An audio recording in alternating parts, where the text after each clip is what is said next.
सभी को नमस्कार। मैं डॉक्टर शिवाकांत पाठक एक बार पुनः सत्य, न्याय और धर्म की प्रयोगशाला में आपका स्वागत करता हूं। ऐसा स्वागत करते हुए मैं आप में अपने संबंध को देख पा रहा हूं। क्योंकि पूरा पाठ्यक्रम जो है संबंधों पे चर्चा करने के लिए ही है, तो आज मैं यूनिवर्सल ह्यूमन वैल्यू के तृतीय सोपान के 6th लेक्चर के साथ आपके साथ उपस्थित हूं, जिसमें मैं संबंधों के प्रकार क्या है, कितने प्रकार के संबंध होते हैं, उस पे चर्चा करेंगे। इसको दो नजरियों से देखेंगे। दो व्यूज हैं हमारे। हम पहले व्यूज को देखने चल रहे हैं आज कि संबंधों के प्रकार कितने हैं।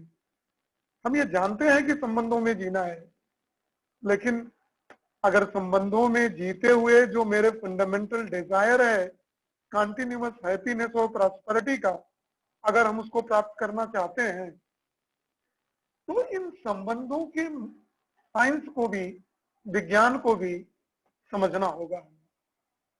ये समझते हुए जब मैं चलता हूं, देखता हूं, अपने कुछ पुराने लेक्चरों से मैं आपको कनेक्ट करने के लिए कोशिश करता हूं कि इसके पहले वाले लेक्चर में हमने 18 वैल्यूज की बात की थी, जिसमें 9 स्टेब्लिश्ड वैल्यू थे, स्थापित मूल्य थे, और 9 एक्सप्रेस्ड वैल्यू थे, शिष्ट मूल्य थे।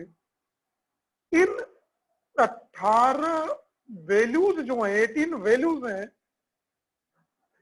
ये बड़ी इंपॉर्टेंट पैरामीटर हैं म्यूचुअल रिलेशनशिप में, उभय संबंधों में, और उभय संबंधों की फुलफिलमेंट, तृप्ति में। अब इन 18 जो हैं वैल्यूज, इन 18 वैल्यू अलग अलग संबंधों में, इनमें से कुछ वैल्यू एक प्रकार के संबंध में प्रोमिनेंट होते हैं, दूसरे प्रकार के संबंध में दूसरी वैल्यू प्रोमिनेंट होते हैं, प्रभावी होते हैं ज्यादा। लेकिन इसका कोई मतलब ये नहीं कि अगर एक पर्टिकुलर संबंध में, रिलेशनशिप में, अगर पर्टिकुलर ये वैल्यू प्रोमिनेंट है तो बाकी सारी वैल्यू गायब हो जाएगी। ऐसा नहीं है, सारी वैल्यूज विद्यमान रहती हैं। इस संदर्भ में जब हम आगे चलते हैं तो we are watching 3 type of relation, 3 प्रकार के संबंधों को हम देख पाते हैं। इन संबंधों में उनको मैं देखता हूं जैसे जो हमारे माता पिता, दादा दादी, मैटरनल ग्रैंडपा, चचेरे दादा दादी, चाचा चाची, टीचर, गाइड, ये जो जिनकी उम्र मेरे से ज्यादा होती है, यह एक प्रकार के संबंधों को हम देखते हैं। दूसरे प्रकार के संबंधों में देखते हैं कि जो मुझसे इल्डर नहीं है, they are belonging to the same age, वो मेरी ही उम्र के आसपास है, इन एंड अराउंड, जैसे भाई बहन, मित्र, पति पत्नी, और जहां हम कार्य करते हैं वहां मेरे कोवर्कर, अगर मैं स्टूडेंट हूं तो कक्षा में पढ़ने वाले सारे विद्यार्थी मेरे साथ, इनसे मेरे तरह के एक अलग तरह के संबंधों का है। तीसरे प्रकार का संबंध क्या है? जो मुझसे यंगर है, पुत्र पुत्री, सिबलिंग्स,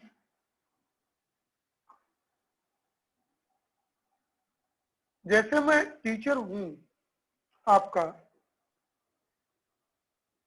तो मेरे लिए आप स्टूडेंट जैसे हुए तीसरे संबंधों में, मेरे नाती पोते हुए, मेरे बच्चे हुए, ये जो मेरे से कम उम्र में मेरे से संपर्कों में रहते हैं, संबंधों में रहते हैं, इनके संबंध मेरे अलग तरह के हैं।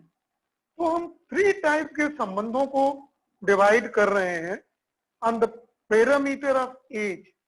One who is elder to me, one is approximately same age to me, and one who below age to me. One who is younger, जो मुझसे छोटा है, एक जो मेरी एज का है, और दूसरा जो मेरी एज के बराबर का है। इन संबंधों को जब मैं आगे देखता हूं तो देखता हूं कि सबसे पहले मैं उस संबंधों को देखने के लिए चल रहा हूं जो उम्र में मुझसे बड़े हैं। माता पिता, दादा दादी, चाचा चाची, टीचर गाइड एक्सेट्रा। हम ये मानते हैं और ये जानते हैं कि जो मेरे संबंधों में बड़े हैं, बड़ी उम्र के हैं, उनके पास ज्ञान ज्यादा है, समझ ज्यादा है, और they are more responsible than us also. वो मुझसे ज्यादा, उनकी भूमिका है, उत्तरदायित्व भी है संबंधों के तृप्ति के लिए, निर्वहन में तृप्ति की प्राप्ति के लिए। और हम लोग उनसे बहुत ज्यादा सहयोग भी प्राप्त करते हैं। इस प्रकार के संबंध में जो वैल्यूज हैं, वो वैल्यूज किसके हैं? रिवरेंस, ग्लोरी और ग्रेटिट्यूड, 9 स्थापित मूल्य पे जो विश्वास से शुरू होता है, फाउंडेशन वैल्यू, न्यू मूल्य, और प्रेम पे समाप्त होता है, कंप्लीट वैल्यू जिसको कहा जाता है। इन सब में जो मेरे से बड़े होते हैं, उनमें से रिवरेंस, ग्लोरी और ग्रेटिट्यूड का भाव प्रोमिनेंट होता है। जब ये भाव प्रोमिनेंट होता है, इस भाव को कहते हैं श्रद्धा, गौरव और कृतज्ञता के मूल्य की प्रधानता दिखाई देती है। और जब हम बड़े, अपने से बड़े के संबंधों को सही सही देख पाते हैं, तो हमें स्पष्ट रूप से, स्पष्टता के साथ देख पाते हैं। और ये देखने के लिए हमारी समझ ठीक होनी चाहिए, ज्ञान हमको होना चाहिए, हमारी समझ सहज स्वीकृति पे आधारित होना चाहिए। तो उसके आधार पे अगर हमारा आचरण ठीक हो, तो हम अपने से छोटों लोगों के साथ जीते हुए हमारे प्रति श्रद्धा, गौरव, कृतज्ञता को विकसित करते हुए देख सकते हैं। जब हमें ज्ञान होगा, जब हम बड़ों से ये देखेंगे कि ये मुझसे ज्यादा ज्ञान रखते हैं, ऐसा स्पष्ट रूप से देख पाएंगे, तो मेरे अंदर उनके प्रति श्रद्धा, गौरव और कृतज्ञता का भाव प्रधानता में होगा। लेकिन इसका यह मतलब कदापि न निकाला जाए कि और जो 6 मूल्य हैं, स्थापित मूल्य, वो नहीं होंगे। वो तो होंगे, लेकिन उसमें ये मूल्य ज्यादा होंगे, और इसका जो एक्सप्रेस्ड वैल्यू है वह ज्यादा रूप में होगा। तो अगर मैं ऐसा समझ पाऊंगा, उनसे कुछ सीख पाऊंगा कि उनसे मैं बहुत कुछ सीखता हूं, उनसे मैं ये सीख पाता हूं कि मैं संबंधों में कैसे जी पाऊंगा, तो मैं अपने छोटों को भी उसी तरह की चीजों के सिखाने का प्रयास करूंगा संबंधों में जीते हुए। और मैं उनके अंदर भी अपने प्रति श्रद्धा, गौरव, कृतज्ञता को विकसित हुए, ये हमारी जिम्मेदारी है करना, और उसको विकसित हुए मैं देख पाऊंगा। और मैं ऐसा देख पाऊंगा, तब मैं सुख और समृद्धि की अवस्था में जा पाऊंगा। देखें,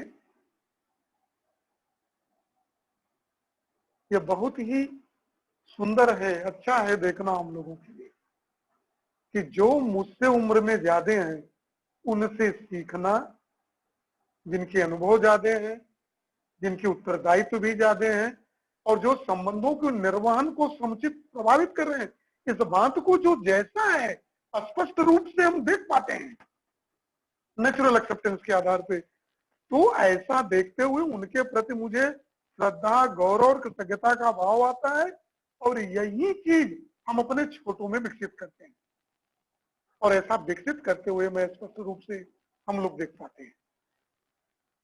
चलते हैं, ये तो टाइप 1 के लिए था। दूसरे प्रकार के संबंधों को जो हम देखते हैं उसमें जो हम लोगों की उम्र के होते हैं, we are in around,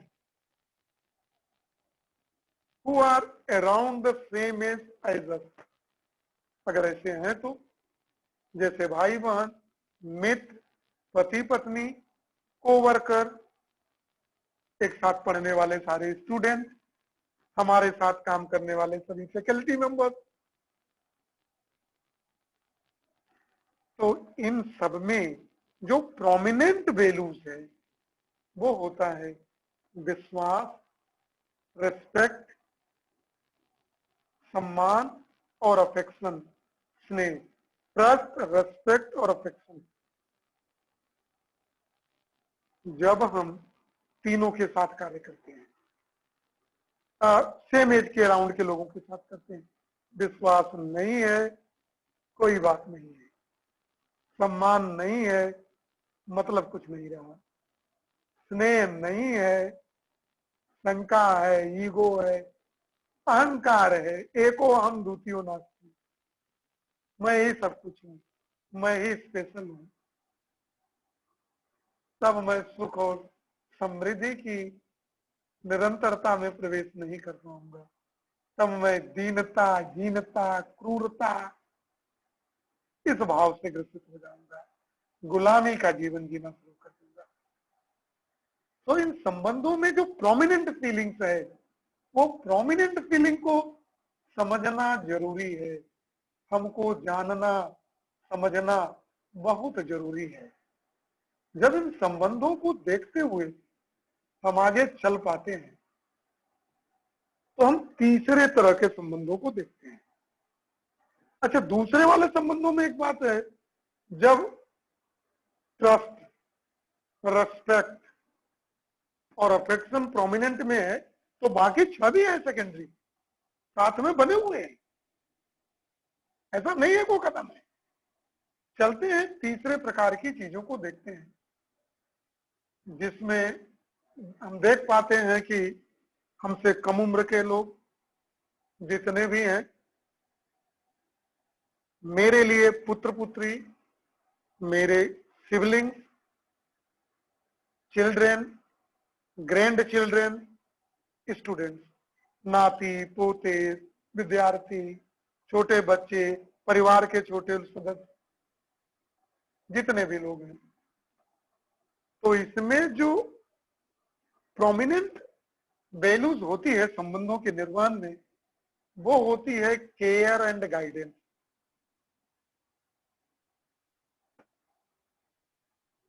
care and guidance, ध्यान से देखिए, ममता और वात्सल्य की प्रधानता होती है। ममता अपने तरह का बनाना और वात्सल्य पोषण करना प्रधान रूप से दिखाई देता है, स्पष्ट रूप से। और जब जब हम ममता और वात्सल्य की बात करते हैं तो निश्चित रूप से उसका आधार स्नेह होगा, अफेक्शन होगा, और विश्वास और सम्मान इस स्नेह मूल का आधार होता ही है। इसलिए पहले जो दो लोग हैं उनको हम खत्म नहीं कर सकते, या हमको निश्चित रूप से जान लेना होगा कि जो भी मुझसे छोटे हैं, तो छोटे लोगों के केयर और गाइडेंस का सबसे प्रधानता में होगा, लेकिन उसका जो फंडामेंटल बेस होगा वह स्नेह का भाव,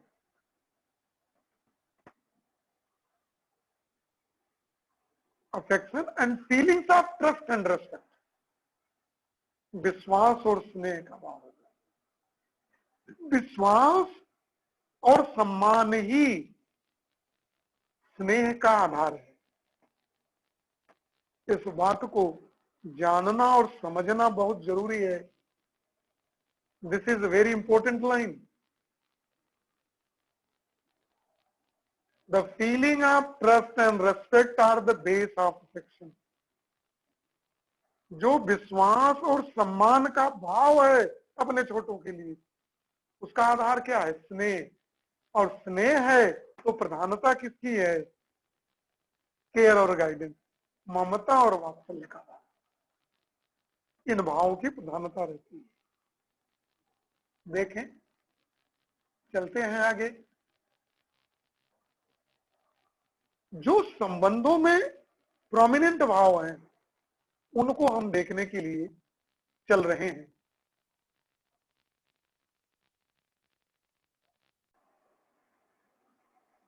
पावर फ्लक्चुएशन की वजह से थोड़ा सा रुकावट आई है, जिसके लिए मुझे खेद है। चलता हूं मैं लेक्चर पे और देखता हूं इन तीनों टाइप के जिन संबंधों की चर्चा किया है मैंने, इन सब में जो प्रथम तीन हैं, ट्रस्ट, रेस्पेक्ट और स्नेह, यह आधार बने हुए हैं, सब में है। चाहे जब हम अपने से बड़े लोगों के लिए संबंधों में भाव देखते हैं, संबंधों में जीते हैं, जहां प्रधानता का भाव गौरव, श्रद्धा और कृतज्ञता का है, रिवरेंस, ग्लोरी एंड ग्रेटिट्यूड का भाव है, प्रधानता में है, जहां से हमको सहयोग मिलता रहा है, उस जगह पे तीनों मूल्यों को, प्रधानता को हम देख सकते हैं। और ऐसा देखते हुए हम एक दूसरे के साथ सहयोग में, संबंधों में जीने का प्रयास करते हैं। वहां पे हमें ममता और वात्सल्य भाव की प्रधानता दिखाई देती है। और परस्परता में जीते हुए हम हर संबंध में विश्वास, स्नेह और सम्मान की आवश्यकता रहती है। देखें, जांचें और परखें।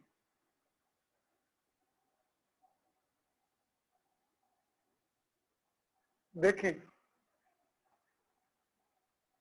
relationship in which we are providing help, care and guidance are core feeling।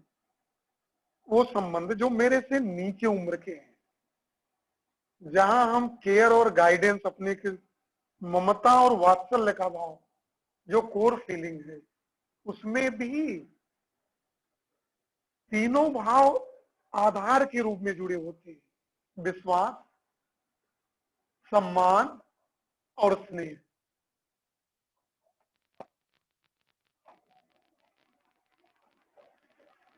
Power fluctuation की वजह से फिर एक बार समस्या उत्पन्न हुई है, लेकिन कार्य को जारी रखा जा रहा है। जिसका जो काम है वो कर रहा है। हमारा काम आपके साथ संबंधों में जीना है, हम अपना काम कर रहे हैं। जो संबंधों में, चाहे देखें हम, जब संबंध हम अपने से ऊपर का देखते हैं, अपने साथ देखते हैं, अपने उम्र में, और अपने से नीचे में देखते हैं, इन तीनों में जो तीन है, ट्रस्ट, रेस्पेक्ट एंड अफेक्शन, विश्वास, सम्मान और स्नेह, यह मूल रूप से, आधार रूप से जुड़े रहते हैं। अगर नहीं है तो बड़ी मुश्किल होती है संबंधों के निर्माण में। सो we may say that in all relationship the need of trust, respect and affection is always there. हर समय वहां रहता है। चलिए, इन तीनों में जो पहला है, विश्वास, अगर वो नहीं है, अगर विश्वास नहीं है, तब बड़ी मुश्किल हो जाती है संबंधों के निर्माण में। चाहे हम जिसको न जानते हो या जिसको जानते हो, सभी मानव के साथ विश्वास तो सबसे ज्यादा बेस है। इसीलिए विश्वास को आधार मूल्य, फाउंडेशन वैल्यू भी कहा जाता है। ये देखना बहुत ही महत्वपूर्ण होगा हमारे लिए। देखें,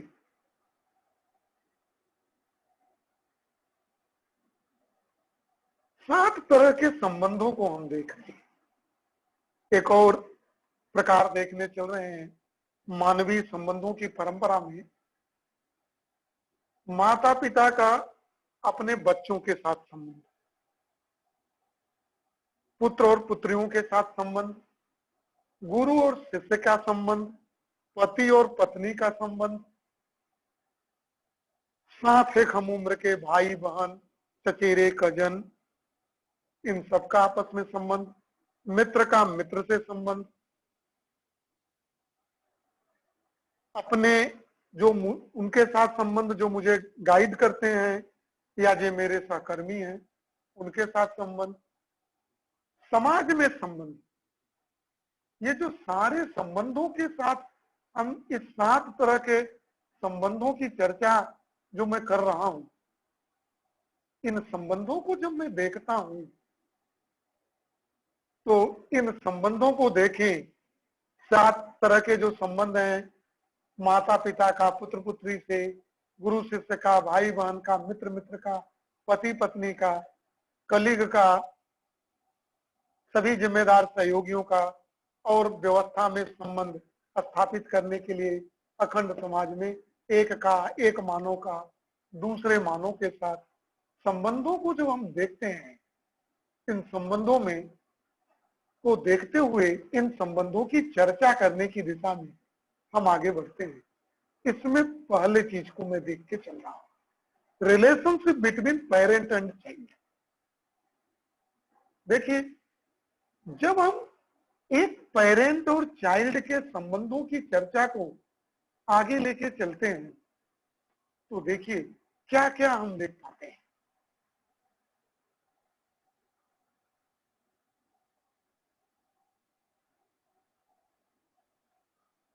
माता पिता, नाना नानी, दादा दादी, चाचा चाची जैसे संबंधों को संक्षिप्त करके इसे जो है मतलब इन सारे संबंधों को, नाना नानी के साथ संबंध, दादा दादी जो बड़े हैं, पिता के जो उम्र के हैं चाचा चाची, और का पुत्र और पुत्री के साथ संबंध को हम माता पिता, और क्योंकि ये सब गार्जियन की श्रेणी में आते हैं, अभिभावक की श्रेणी में आते हैं।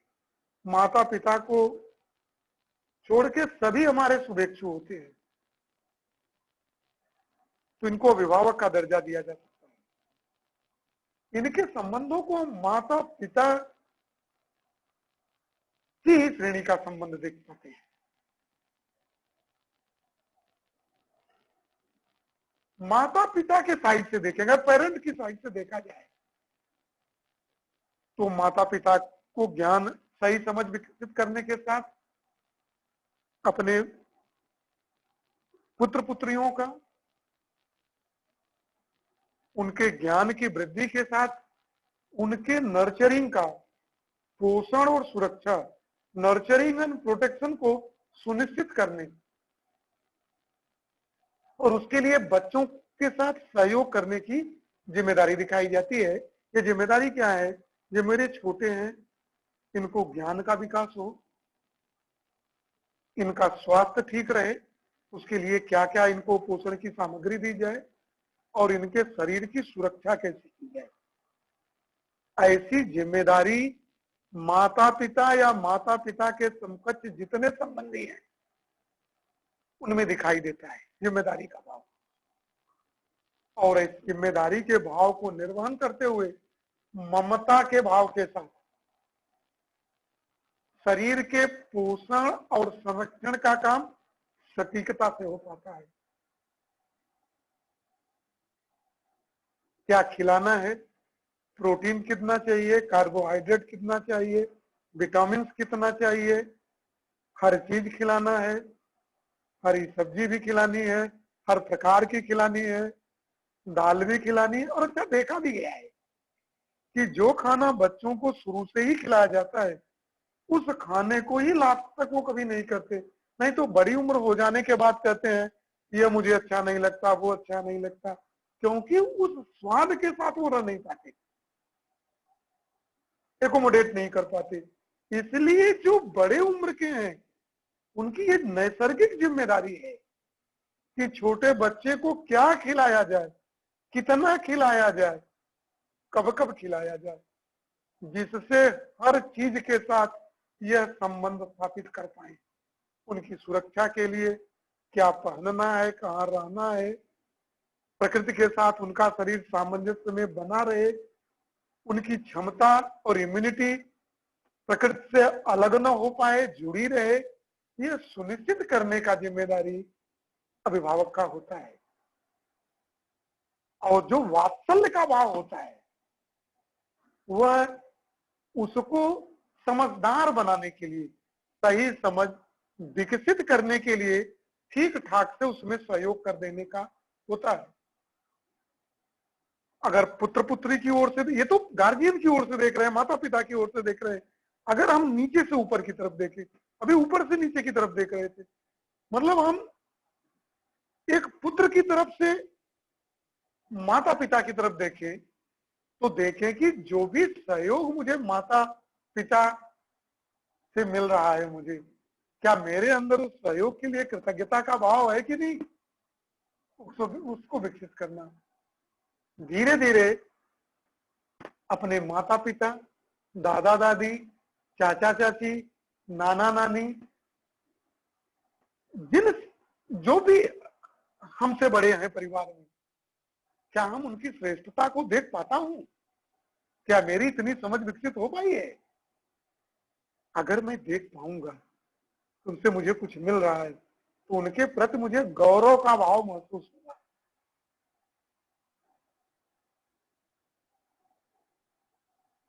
और अपने में श्रेष्ठता को सुनिश्चित करने की आवश्यकता महसूस होने के बाद जब उनको देखूंगा मेरे सहयोगी हैं, उनके प्रति मुझे गौरव का भाव है, तो मैं भी अपने अंदर निष्ठा पूर्वक हम उसको प्राप्त करने का प्रयास करूंगा।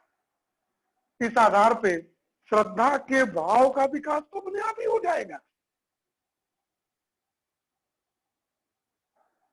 तो जो माता पिता और पुत्र पुत्री का संबंध है, इन संबंधों में दोनों एंगल से देखना है, पिता के भी चश्मे से और बच्चे के भी चश्मे से। पिता के चश्मे से देखा जाए तो पिता का क्या उत्तरदायित्व है,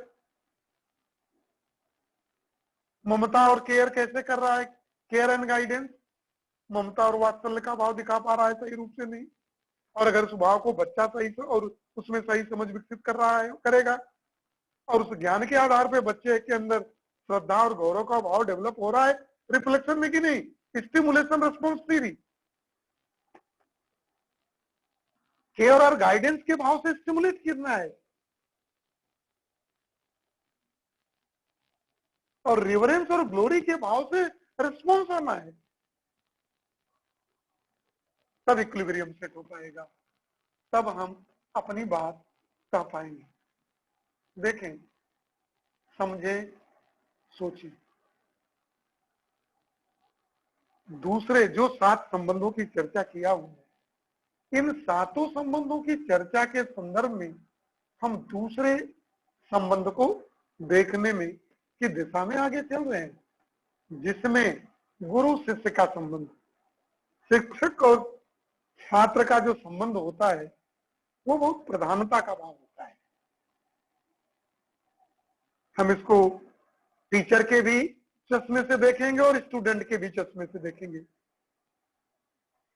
जो टीचर के चश्मे, टीचर के व्यू से हम देखने की कोशिश कर रहे हैं, इस संबंध में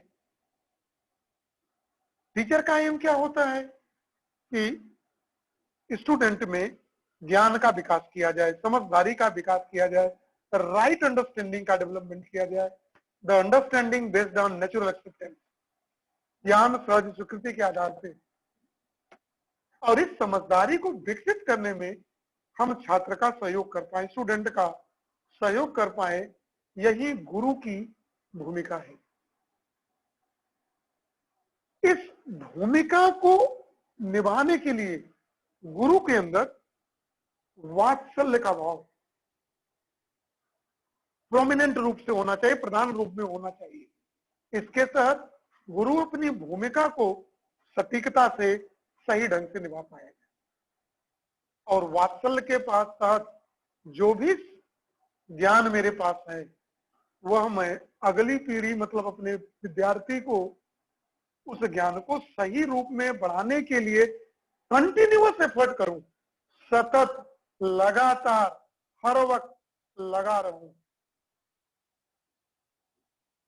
बिना किसी रिटर्न के, बिना किसी प्राप्ति के। तब हम एक टीचर होने के नाते हम अपने संबंधों को सही सही अपने विद्यार्थी में देख पाऊंगा।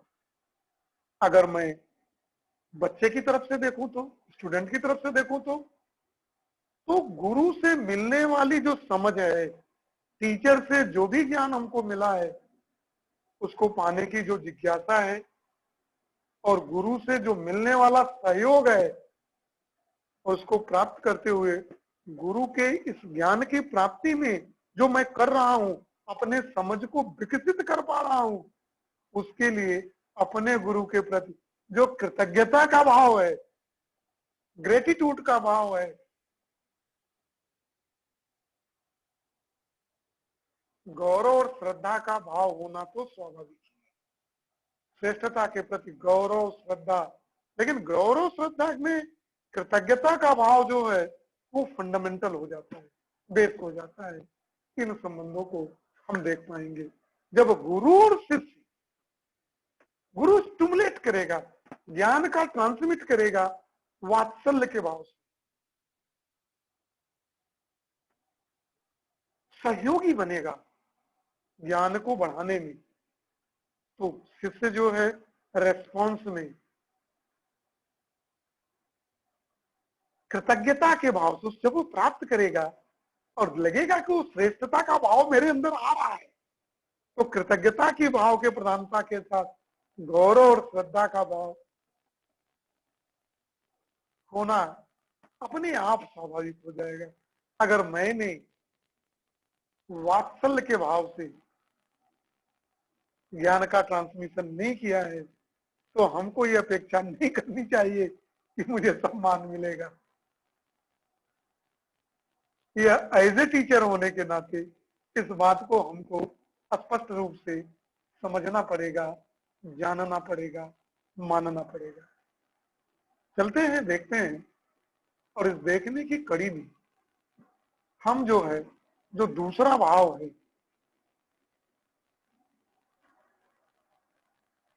तीसरा अपने भाई बहन के साथ संबंध, अपने लगभग हम उम्र के साथ जो संबंध है, इन संबंधों को जब हम देखने चल रहे हैं तब देखते हैं कि ये क्या होता है। जब हम जीते हैं तो हम अब सहज स्वीकृति के आधार पे अपने से एक दूसरे का हम मूल्यांकन तो करते ही हैं। ये स्वाभाविक गुण है हमारा, इनेटनेस है, नेचुरल कैरेक्टरिस्टिक है। और इस संबंध में हम जीते हुए एक दूसरे का परस्पर सहयोग भी करते हैं, एक दूसरे की समझदारी को, ज्ञान को बढ़ाने में जो भी छोटे मोटे काम है साथ साथ करते हुए एक दूसरे को सीखने में आगे बढ़ने का प्रयास करते हैं। तो ये जो सहयोग का भाव है, और इस सहयोग के भाव में जब हम व्यवस्थित रूप से जीते हैं तो एक दूसरे के प्रति विश्वास, सम्मान और स्नेह, ट्रस्ट, रेस्पेक्ट और अफेक्शन का भाव दिखाई देता है, जिसमें जो रेस्पेक्ट का भाव है, सम्मान के भाव की आवश्यकता परस्परता में आकलन के संबंध में महत्वपूर्ण हो जाती है। जब एक दूसरे से साथ सीखते हैं, साथ में रहते हैं,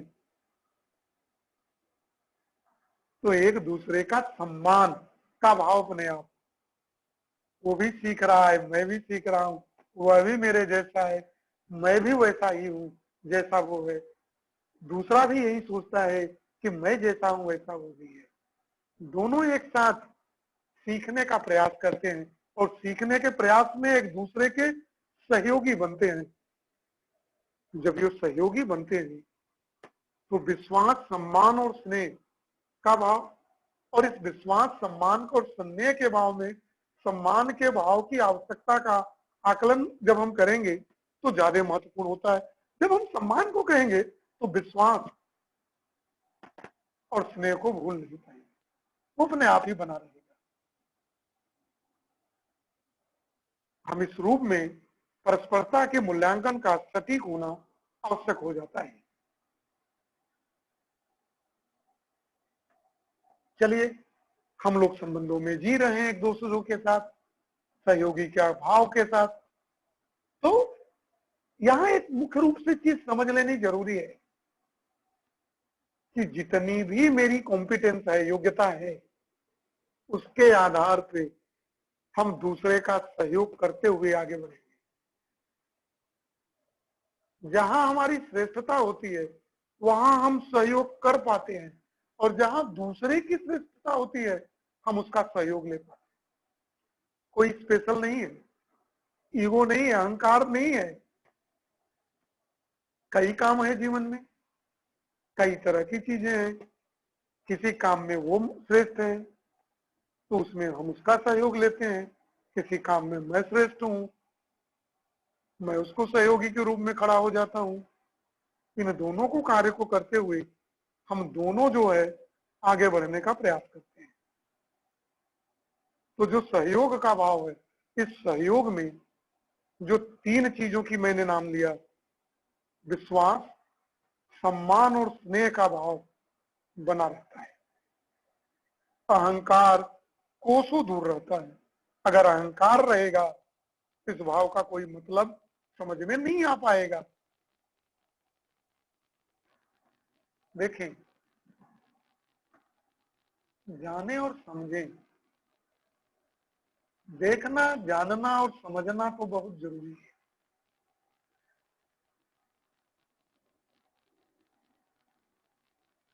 और जब जब हम देखते हैं तो हम अगले संबंध को देखने का चाहते हैं। मित्र और मित्र का संबंध, फ्रेंड फ्रेंड रिलेशनशिप। थोड़ा सा जो भाई बहन का संबंध होता है और मित्र मित्र का संबंध होता है, थोड़ा सा डिफ्रेंसिएशन होता है। जहां भाई बहन एक ही परिवार के होते हैं वहां मित्र मित्र एक परिवार के सदस्य नहीं होते।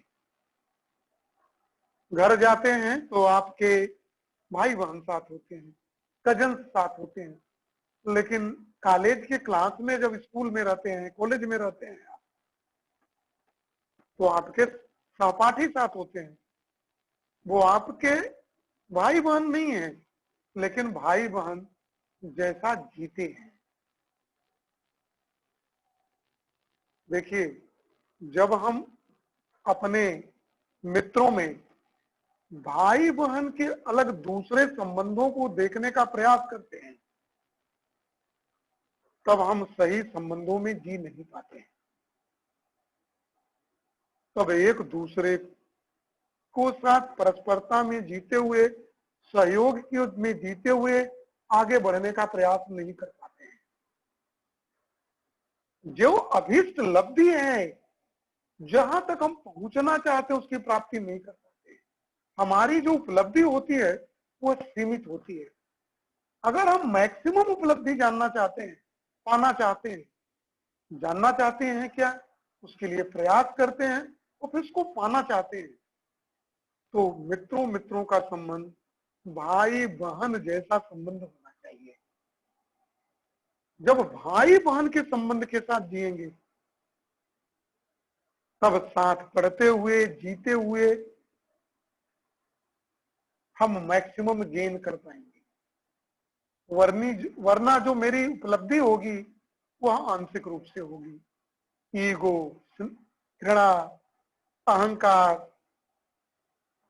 से मैं ग्रसित हो जाऊंगा। और सही मित्रता की यही पहचान भी है कि अब अगर हम मित्र के संबंधों का सही रूप से निर्वहन कर रहे हैं, दूसरे की समस्या को अपनी समस्या के रूप में देख पाते हैं, और उस समस्या के दूसरे के, अपने मित्र की समस्या के निराकरण में उतनी ही निष्ठा और तत्परता दिखाता हूं जितना मैं स्वयं की समस्या में दिखाता हूं निष्ठा और संतुलन। तब मैं मित्रता का भाव, मित्रता के संबंध को देख पाता हूं। अगर मैं दूसरे भाव से देखता हूं और संबंधों को उस भाव में निर्वहन की कोशिश करता हूं, तब मुझे पूर्ण और चरम उपलब्धि नहीं होगी। इसलिए मित्र मित्र तभी होता है जब उनके बीच भाई बहन का संबंध हो, भाई भाई का संबंध हो, बहन बहन का संबंध हो, भाई बहन का संबंध हो। और संबंधों को निरंतरता में सही रूप से तभी मैं रख पाऊंगा। कब? जब मैं अपनी समस्या को जिस निष्ठा और तत्परता के साथ पूरा करता हूं, उसी निष्ठा और तत्परता के साथ अपने मित्र के साथ भी काम करता हूं। ये संबंध है मित्र और मित्र का। चलते हैं सातों संबंधों में अगले संबंध को देखते हुए। पति पत्नी का संबंध, हस्बैंड वाइफ, बेस्ट हाफ, बहुत जरूरी है। लंबे समय तक लोग रहते भी हैं।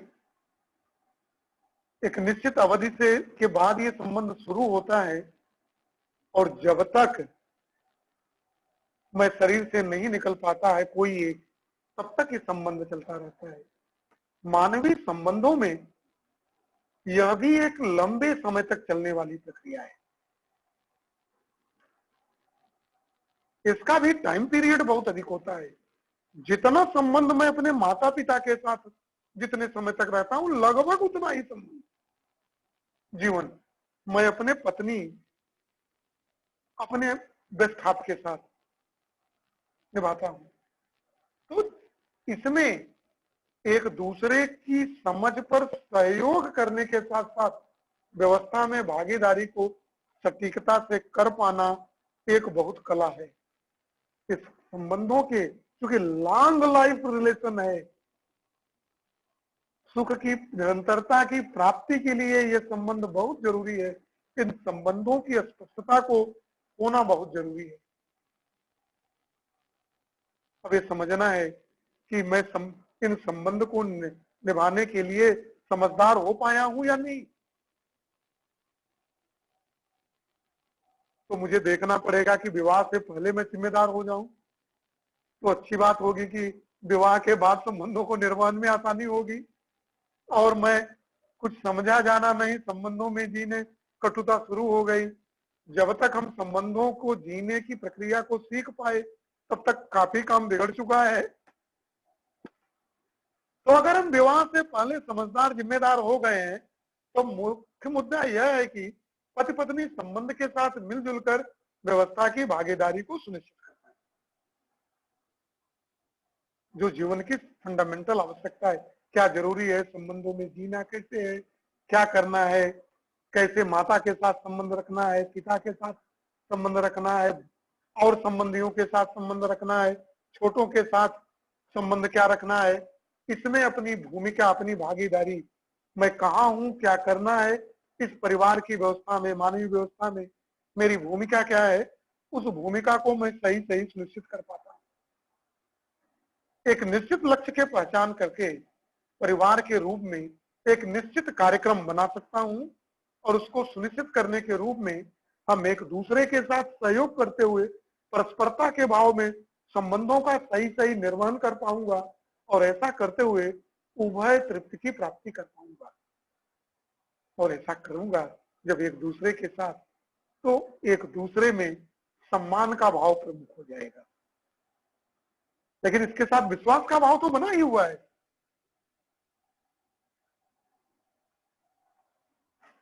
विश्वास का भाव प्रमुख हो जाता है, और अगली पीढ़ी के लिए संतान का निर्माण करना, अपने जैसा ही पैदा करना, और उस संतान के का भरण और पोषण करना, और भरण पोषण करने में, नर्चरिंग और प्रोटेक्शन में जो भी मेरी जिम्मेदारी है, रिस्पॉन्सिबिलिटी है, उस रिस्पॉन्सिबिलिटी को सही सही रूप से समझ पाना और उसमें सहयोग कर पाना इसकी प्रमुख भूमिका है। ये मत जाने कि शादी हो गई और इसके बाद केवल बच्चा पैदा ही कर दिया जाए। उसको कैसे उसका पोषण, संरक्षण, व्यवस्था, जिम्मेदारी क्या करना, इसका संपूर्ण रूप से ज्ञान कर लेना जरूरी है। नहीं तो अर्थ होने के बावजूद भी, पैसा होने के बावजूद भी जो अगली पीढ़ी है वो पर्याप्त रूप से विकसित नहीं हो पाएगी। इसकी मुख्य भूमिका है, इस भूमिका को समझते हुए हम अगले संबंधों को देखने की दिशा में आगे बढ़ रहे हैं। ये जो अगला संबंध है वो संबंध क्या है? साथी सहयोगी के साथ संबंध। जहां हम काम करते हैं सहकर्मी, गांव में कई लोगों से हमारे संबंध होते हैं, वो मेरे सहयोगी हैं। गांव के बाहर जाते हैं दूसरे गांव में, वहां सहयोगी है। एक जिले से दूसरे जिले जाते हैं, वहां सहयोगी लोग मानव से संबंध होते हैं। उनके साथ कई कार्यक्रमों में हम सामूहिक रूप से मिलते हैं। और फिर समाज के सभी लोगों में सबकी भूमिका, सबकी योग्यताएं, सबकी कॉम्पिटेंस अलग अलग होती है। तो सबकी अलग अलग भूमिका भी होती है। उन भूमिकाओं का सही सही किसको क्या करना है, किसमें किसकी मास्टरी हासिल है, कि बिना किसी को दुखी किए उससे उसका कार्य और उसको संतुष्ट किया जाए, उसका निश्चय करना और उस कार्य का क्रियान्वयन करना, इंप्लीमेंटेशन करना, आइडेंटिफिकेशन एंड इंप्लीमेंटेशन। तब कोई जो सामाजिक कार्य करेंगे तब उसमें हम सहयोग कर पाएंगे। घर में शादी पड़ी है तो ये हमारी जिम्मेदारी है बड़ा होने के नाते। हर व्यक्ति की क्या भूमिका है, सबको लगे कि मैं इसमें जो है मुझे ये करना है, मुझे ये करना है, मुझे ये करना है, मुझे ये करना, छोटे से लेके बड़े तक सबके कॉम्पिटेंस को समझना और उस व्यवस्था के अनुरूप सबको कार्य देना, और सबको लगे कि संबंधियों के साथ रहते हुए तब सहयोग का भाव, सम्मान का भाव नजर आता है। बगल किसी गांव में काम करते हैं, समाज में काम करते हैं, कोई सामूहिक कार्य होता है तो क्या करना है, कैसे करना है, किसका कैसा सहयोग है, कौन सा काम कौन स्पष्ट रूप से कम जाएगा, स्पष्टता के साथ ये होना चाहिए। इस बात में ये देखने लायक है कि हम सभी सहयोगियों के बीच क्या संबंध होगा। यह बात ठीक से समझ में आती है तो सहयोगियों के बीच मित्र मित्र के संबंध होने से ये पूरे कार्यक्रम ठीक ठीक से हो पाता है। और मित्रता के अभाव में कंपटीशन पैदा हो जाएगा, प्रतिस्पर्धा, फिर उलझ जाएगा, काम खराब हो जाएगा। जिस सफलता के साथ आप कार्य करना चाहते थे वह कार्य संपन्न नहीं हो पाएगा। तो कार्य को सही रूप से करने के लिए, टीम वर्क के रूप में करने के लिए, एक दूसरे का लगे कि हर लोग एक दूसरे का सहयोग कर रहे हैं, ऐसा करने के लिए हमको ये भाव रखना पड़ेगा। वरना तो सभी लोग बिखरे। अगर हम एक साथ करेंगे तो इकाई के रूप में कार्य करेंगे, सारा बल एक दिशा में लगे जाएगा तो डिस्प्लेसमेंट सबसे ज्यादा होगा, सबसे ज्यादा। और सब अलग अलग दिशाओं में लगे रहेंगे, सहयोग का भाव है नहीं तो कोई कार्य नहीं होगा, टीम वर्क होगा नहीं। देखें, इन सातों संबंधों के समझने की कड़ी में हम अंतिम संबंध को देखने के लिए चल रहे हैं। इस संबंध को व्यवस्थापक और व्यवस्थापित के बीच के संबंध को देख सकते हैं कि जो पूरी मानवीय व्यवस्था है वो सुचारू रूप से चल रही है कि नहीं। इस संदर्भ में कुछ लोग इस संपूर्ण व्यवस्था जो मानवीय व्यवस्था है उसमें चलने के लिए क्या अपनी भागीदारी कर रहे हैं? क्या कुछ लोग उस व्यवस्था की भागीदारी में करते हुए जी रहे हैं? उनको पहचान पा रहे हैं कि नहीं? क्या हम कुछ और लोगों को उस मानवीय व्यवस्था में जोड़ पा रहे हैं कि नहीं, कि अखंड मानवीय व्यवस्था चलती रहे, सहयोग में संबंध बना रहे और संबंधों में जीते हुए सुख और समृद्धि की निरंतरता के भाव में हम जीते रहें? तो व्यवस्थापक की जगह हम उस पूरी व्यवस्था की जिम्मेदारी मेरे ऊपर है, तो व्यवस्था की जगह से न्याय की दृष्टि से कहता हूं मैंने कि सत्य, न्याय और धर्म की प्रयोगशाला। तो न्याय की दृष्टि का, समता की दृष्टि का होना आवश्यक है, बिना जेंडर, लिंग के भेदभाव के, बिना कास्ट, जाति के भेदभाव के, बिना धर्म के भेदभाव के, बिना किसी डिफरेंशिएशन के, अनन्यता के भाव के साथ, संपूर्ण प्रेम के साथ हम अपनी जिम्मेदारियों का निर्वहन कर पाएंगे। तब मैं उस जिम्मेदारियों का निर्वहन निष्ठापूर्वक कर पाऊंगा और उसका निर्वहन करते हुए हर व्यक्ति के साथ न्याय की दृष्टि और हर व्यक्ति को एक जैसा देख पाने की समता की दृष्टि में रख पाऊंगा। तभी मैं ऐसा आवश्यक है ऐसा कह पाऊंगा। देखिए, यदि हम अपने पराये के भेद की दृष्टि रखते हैं, ये हमारा है, हमारी गोल का है, इसको हल्का काम कर दिया जाए, दूसरा आदमी है उसको वो कर दिया जाए, तब बात नहीं बनेगी।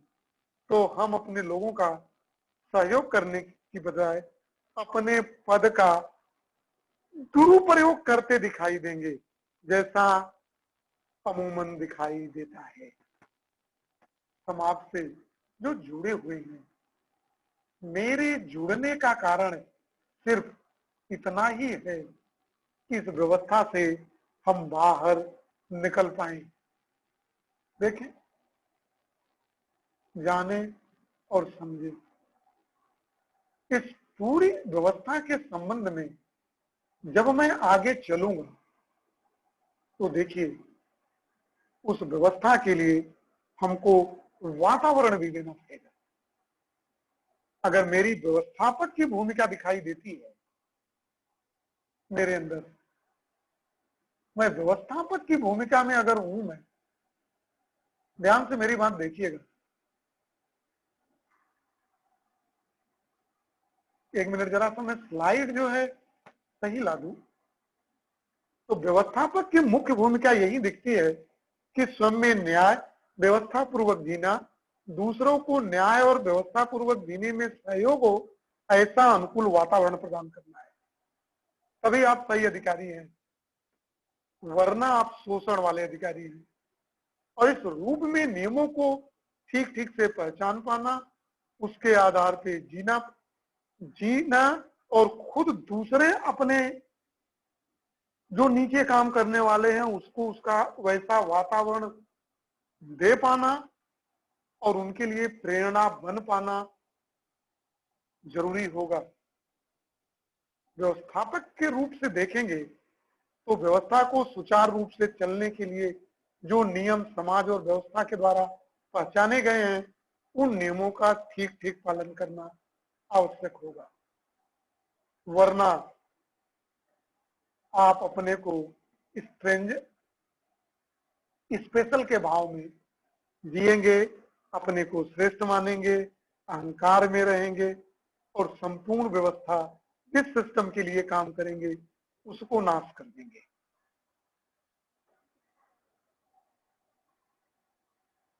जब जब हम इन सातों संबंधों को देख पाते हैं और जब जब कभी कभी नहीं भी देख पाते हैं, जब नहीं देख पाते हैं तो इन समाज में बहुत लोगों के साथ जीना होता है, बहुत जगहों पे हम आते जाते हैं, तो हम इन बहुत जगहों और बहुत लोगों से साथ संबंध जीना होता है। तो इन सातों संबंधों में कोई ना कोई संबंध हमको दिखाई देता है, लेकिन उन संबंधों के निर्वहन के लिए विश्वास की सबसे जरूरी जरूरत होती है और विश्वास के साथ सम्मान और स्नेह का भी पुट जरूर होना चाहिए, तभी हम इन संबंधों के निर्वहन में एक दूसरे का सहयोग कर पाऊंगा। और ऐसा करते हुए हम अवसर को सुनिश्चित कर पाएंगे। जैसे अगर मैं किसी सड़क से जा रहा हूं, कोई एक्सीडेंट हो जाता है, तो वहां सहयोग करना स्वाभाविक होता है। अगर सहयोग नहीं करते हैं, हॉस्पिटल नहीं पहुंचाते हैं,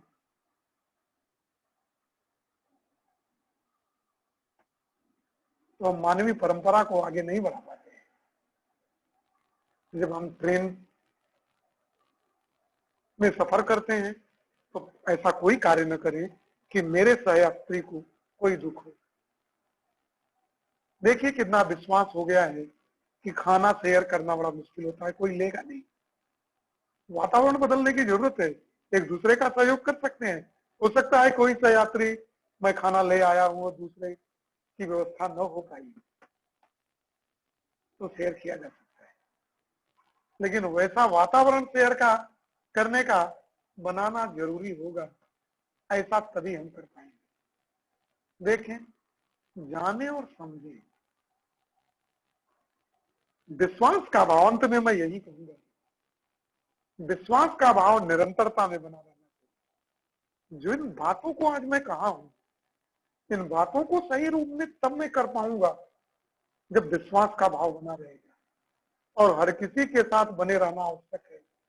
शंका और विश्वास में कोई कार्य नहीं होगा। कितने भी एजेंट लगा लें आप, अगर विश्वास का भाव नहीं है तो किसी का श्रेष्ठ नहीं ले पाएंगे। तब मैं खुद ही व्यवस्था के लिए दुखदाई हो पाऊंगा। अगर व्यवस्थापक हूं तो सब कुछ नाश कर दूंगा। हर स्थिति परिस्थिति में विश्वास के बने रहने के साथ अनुकूलता के हिसाब से सहयोग कर पाऊंगा, सम्मान और स्नेह के भाव का भी निर्वहन कर पाऊंगा। आज के लिए संबंध के भाव को इस रूप में देखा, बस इतना ही। संबंधों में देखते हुए मैं आपसे मिलता रहूंगा, जुड़ता रहूंगा।